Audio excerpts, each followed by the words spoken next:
For the last decade, innovations can no longer be systematically observed because of its fast pace.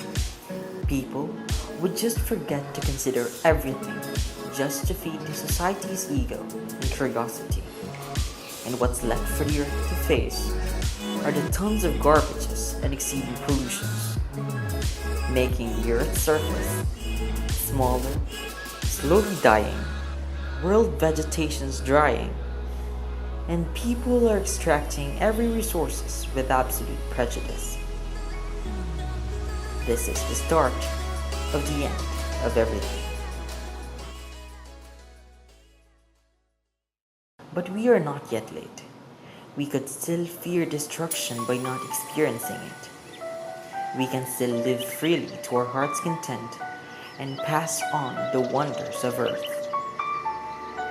We want a world not only innovative, we also want a world in the future that we can still enjoy.